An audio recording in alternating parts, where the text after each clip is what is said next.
how can we keep calm when everything is falling apart around us? Wow. I mean, it's the $1 million question when it comes to therapeutic parenting, isn't it? Straight in there today, Seb. Thank you. Well, I think we've got to remember that we can't control how other people react and behave. We can only Mm, control ourselves.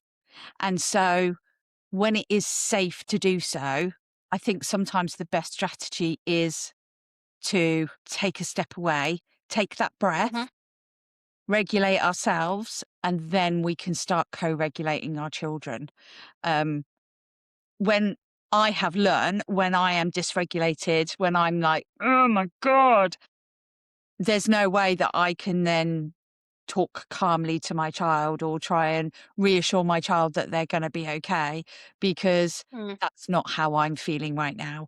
Um, so yeah, take that step away, take a breath, regulate, get yourself ready to go back in and re-engage. Definitely, definitely. And we know when we think about our children, when they're needing that co-regulation so they can eventually learn to self-regulate, we know the cortisol levels are up here.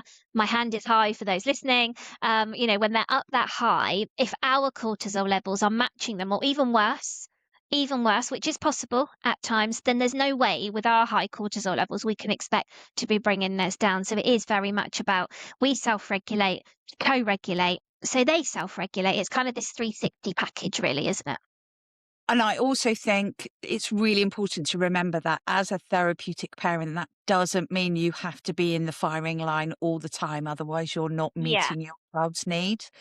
If you Mhm, have a child who is being aggressive or being violent towards you, have a plan, have a strategy of mhm. when this happens, this is the safe place that we're going to guide them to.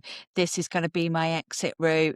This is going to be how I'm going to manage that situation, and have that plan already in mind so that when those situations come up, you're not then having to think on your feet whilst also being dysregulated and also thinking you're a really bad parent because your child's having a massive meltdown, especially if it's in public. You've got that embarrassment and that judgmental thing going on as well.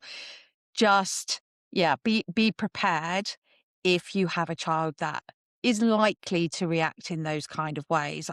We've talked about it before on other episodes.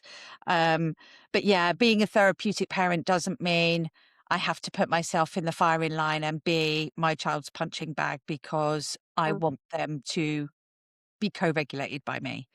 That's not absolutely. what this is about. Yeah, yeah. And actually, there's a bit about holding boundaries there, isn't there? In order to be therapeutic and calm, we hold a boundary with ourselves as well as the children, don't we? In order to, like you said, not be that punching bag, not consistently be the target, not always be in the firing line as well. Yeah. Just thinking about that, Mandy, I know I've spoken to people before about things like the use of distraction. When you can feel that bubbling, when you can feel things rising, when you can feel the tension, the atmosphere, you can almost see, can't you, the cortisol going blah, blah, blah, blah, blah, getting higher and higher and higher. You can almost see it in some of your children, particularly when people know their children really well. Maybe not so easy earlier on, and you're still forming those relationships and we're still getting used to how each other function, but definitely over time. Have you been able to use any kind of distraction techniques so you kind of get in there early so that your calmness is the most effective earlier on? Or it's, how easy is that? Again, it's the $1 million question alongside this. I think you're quite right. It depends on the child. Um, Mm, so I looked after a child who just seemed to go from 0 to 100 in the blink of an eye, never really mm, knew why, never really knew what was going on. And so it was really difficult to get in there at the right time to do the distraction methods. It would just rile her up more and more. Whereas I've had other children that have managed that much, much better.